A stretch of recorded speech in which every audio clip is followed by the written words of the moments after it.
Bonsoir à toutes et tous. Merci de cet accueil. Merci d'être venus si nombreux. Merci de venir réfléchir avec l'ensemble de ceux qui sont dans les deux autres salles que j'ai saluées tout à l'heure à ces questions d'éducation qui viennent de nous être présentées. Alors je vais essayer de vous proposer une conférence qui ne soit ni trop générale ni trop technique. Ça n'est pas facile parce que dès lors qu'on parle d'éducation, on peut soit d'un côté se contenter de généralité, de ce que nous appelons en France le café du commerce, soit de notre côté égrener les éléments techniques, les chiffres, les statistiques, les auteurs, et faire s'effondrer le public sous une érudition qui ne lui permet pas nécessairement de comprendre les véritables enjeux. Alors entre l'un et l'autre, je vais réfléchir avec vous et à voix haute dans la lignée de ce qu'ont pu faire des gens comme Albert Jacquard qui a été cité, Luc Ferry ou Marcel Gaucher avec qui j'ai l'honneur de travailler très souvent. Alors va apparaître derrière moi, si les techniciens veulent bien le démarrer, voilà un diaporama qui me permettra au fur et à mesure de cet exposé de présenter les idées forces, les idées clés que je vais développer. Je dis tout de suite à ceux et celles qui seraient intéressés que ce document sera disponible sur mon site internet dès demain matin. Donc, s'ils souhaitaient prendre des notes, ça n'est peut-être pas la peine. En tout cas, ils pourront en disposer librement. Que peut l'éducation ? Le titre est évidemment extrêmement ambitieux et parler d'éducation, je voudrais le dire d'emblée, ne peut pas se limiter à parler d'école. L'éducation, pour vous, pour moi, pour chacun d'entre nous, c'est aussi évidemment la famille, c'est aussi évidemment le tissu associatif et culturel, c'est aussi l'environnement urbain ou rural, ce sont les médias, c'est l'ensemble de ce qui contribue à aider un enfant à vivre et à se développer. La ville peut être plus ou moins éducative. Ma ville était éducative, elle l'est un peu moins aujourd'hui. Il y a 5 ans, dans le quartier où j'habite, il y avait un petit square pour enfants où les enfants allaient jouer en sortant de l'école et ce square était gardé par un gardien de square en uniforme. Il y a 3 ans, parce qu'il fallait faire des économies, on a remplacé ce gardien de square en uniforme par une caméra de vidéosurveillance. Alors oui, on peut se demander si la ville est aussi éducative quand elle met des caméras de vidéosurveillance dans les squares que quand elle y met des gardiens. On peut se demander si le rôle du gardien qui jouait cette figure tutélaire, les enfants en avaient peur, ils faisaient semblant d'avoir peur, ils se cachaient, ils l'approchaient avec son uniforme. Si ce rôle du gardien n'incarnait pas un petit peu l'image de l'adulte qui protège et qui dit son autorité sans pour autant interdire à l'enfant de jouer, si cela n'était pas indispensable à rendre la ville éducative, et puis si ce gardien qui était là aussi pour accueillir les personnes âgées, leur parler, les mettre en relation avec les enfants, ne jouait pas un rôle éminemment éducatif dans notre société. Et si je me permets de rappeler cette anecdote, de vous informer de cela, c'est simplement parce que je voudrais d'entrée de jeu qu'on ne charge pas trop l'école de toutes les responsabilités de nos échecs ou de nos difficultés en matière éducative. C'est toute la société, dans chacun de ses actes quasiment, qui contribue à passer un message éducatif, qui contribue à parler d'éducation, qui contribue à dire aux enfants ce qu'ils peuvent être, voire parfois ce qu'ils doivent être. À cet égard, parler d'éducation, c'est s'interroger sur notre responsabilité d'adulte, responsabilité collective de ceux qui accueillent des enfants qui viennent au monde infiniment démunis. Vous le savez, la caractéristique de l'espèce humaine, c'est que nos petits hommes, avant de devenir des petits hommes ou des petites femmes, des petits humains, ont besoin d'être éduqués. Ils ont besoin d'être éduqués parce qu'ils sont inachevés et que cet inachèvement impose une éducation et en même temps permet le développement de leur liberté. Nul n'a jamais vu une abeille démocrate, l'abeille est génétiquement royaliste, elle n'a pas à se poser la question de son régime politique. Elle naît avec son régime politique dans les gènes. Mais aucun humain ne naît avec son régime politique dans les gènes.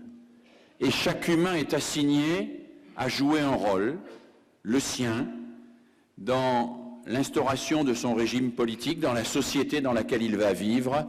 C'est la raison pour laquelle chaque petit humain a besoin d'être éduqué. Alors parler d'éducation, c'est s'interroger ce qui, dans notre présent, prépare le futur.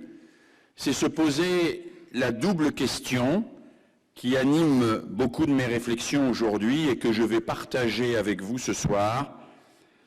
Quel monde allons-nous laisser à nos enfants et quels enfants allons-nous laisser au monde?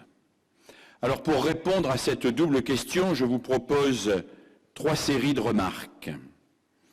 Une première série de remarques que j'ai intitulée « L'éducation entre toute puissance et impuissance ». Et là, je vous parlerai peut-être plus spécifiquement du système scolaire, mais pas exclusivement. Une deuxième série de remarques que j'ai intitulée « La pédagogie entre éducabilité de chacun et liberté de tous ». Ce sera une approche plus pédagogique, mais aussi plus philosophique. Et une troisième partie que j'ai intitulée « Le courage d'éduquer dans la modernité », où j'évoquerai les défis très spécifiques que le monde moderne aujourd'hui impose de prendre en compte et propose aux éducateurs. Première série de remarques, l'éducation entre toute puissance et impuissance. Pour les philosophes des Lumières, pour les philosophes du XVIIIe siècle, l'éducation était toute puissante. C'est Helvétius qui disait « L'éducation peut tout, même faire danser les ours », c'est-à-dire même faire faire à quelqu'un quelque chose qui serait en quelque sorte contre sa nature. Pour Kant, qui définissait d'ailleurs ainsi les Lumières, l'homme est le seul être vivant qui doit être éduqué et seule cette éducation permet au petit homme de devenir un petit homme. Les philosophes des Lumières nous ont ainsi alertés sur le pouvoir et la responsabilité qui étaient les nôtres d'éduquer ceux qui viennent au monde. Ils nous ont ainsi alertés, et c'est le revers de la médaille, sur tous les dangers de ce que serait le fatalisme en matière éducative. Nous n'avons jamais le droit de nous dire que rien n'est possible et a fortiori que tout est perdu. Alors cette pensée a été assez largement dominante, cette pensée des Lumières, jusqu'à l'arrivée au XXe siècle des sciences humaines et en particulier dans les années 1960 de ce que l'on a appelé les sociologues de la reproduction. Vous savez, c'était l'époque 1960 où des hommes comme Pierre Bourdieu, Jean-Claude Passeron écrivaient « Rien de ce qui se joue dans la classe n'a sa résolution dans la classe. L'éducation n'a pas le pouvoir de changer le destin d'un humain.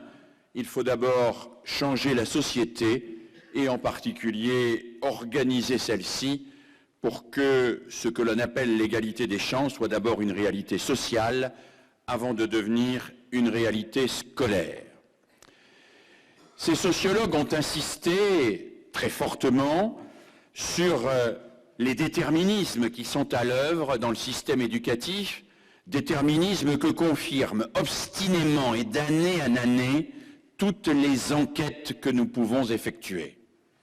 Il y a comme une sorte de fatalité qui fait que malgré tous nos efforts et malgré notre espoir de démocratiser l'éducation, eh bien, il vaut mieux encore aujourd'hui être fils de notaire qu'être fils d'ouvrier, être fille de médecin et a fortiori d'enseignants, plutôt que de travailleurs agricoles issus de l'immigration, si on veut bien réussir à l'école. Alors, les sociologues nous alertent sur la naïveté que nous pourrions avoir si nous pensions que l'éducation pouvait tout. Il y a des réalités sociales, des réalités économiques contre lesquelles il est possible que l'éducation ne soit pas toute puissante. À cet égard, les sociologues nous préservent de la naïveté et de l'illusion que l'on pourrait appeler pédagogiste, celle qui croit en la toute-puissance de la pédagogie. Alors comment naviguer entre toute-puissance d'un côté et impuissance de l'autre? Eh bien, en faisant le pari que la pédagogie peut émerger, parfois difficilement, souvent laborieusement, pour tenter de faire sauter les verrous. Lutter pied à pied contre la fatalité partout là où elle est, et chaque fois que c'est possible. Alors nous avons eu deux grands types de tentatives pour lutter contre cette fatalité et faire sauter les verrous. Des tentatives individuelles d'abord, celles de ce que l'on a appelé les grands pédagogues, les grandes figures de la pédagogie. Itard. Itard, c'est celui qui, vous le savez, a recueilli l'enfant sauvage de l'Aveyron, celui dont parle François Truffaut dans ce célèbre film L'enfant sauvage, et qui a dit, alors que tout le monde expliquait que cet enfant était un arriéré de nature et qu'on ne pouvait pas l'éduquer, qui a dit si, on va y arriver, on va faire quelque chose. On va créer des outils parce que ce gamin-là, on ne doit pas, on ne peut pas en désespérer. Itard va s'occuper de celui qu'il appellera Victor pendant 10 années. Pendant 10 années, il va au quotidien guider chaque pas, chaque geste, essayer de l'amener aux apprentissages fondamentaux jusqu'à la maîtrise du langage. Il n'y parviendra pas, Victor ne parlera jamais. Ce sera un échec pour Itard, mais un demi-échec parce que Victor va beaucoup progresser, et pas un échec du tout d'une certaine manière parce que, à l'occasion de ce travail avec Victor, Itard va inventer une multitude d'outils pédagogiques dont la plupart sont encore en usage dans nos écoles maternelles et dont beaucoup sont encore présents dans toutes les familles. Vous avez peut-être souvenir, si vous êtes parents, grands-parents, oncles ou tantes, c'est-à-dire presque tous parmi vous, de ce jouet qu'on appelle une boîte aux lettres, sur lequel il y a un couvercle percé d'un trou en étoile, d'un trou en lune, d'un trou en carré, etc., etc. Eh bien, la boîte aux lettres, c'est Itard, le premier, qu'il a inventé pour exercer l'intelligence de Victor. Le puzzle, l'utilisation du puzzle en éducation, c'est Itard, le premier, qu'il a imaginé, et ainsi de suite. Cet homme-là s'est levé à un moment où tout le monde disait qu'il était fou, qu'on n'obtiendrait rien de Victor, et il l'a aidé à progresser, et au passage, il a inventé des outils pédagogiques que nous utilisons encore.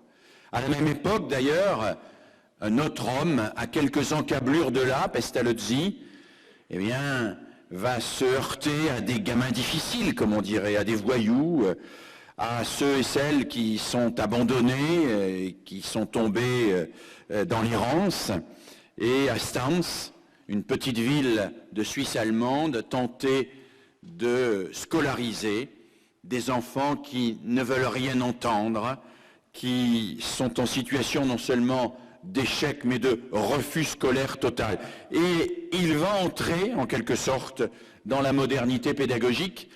Il va créer la première zone d'éducation prioritaire.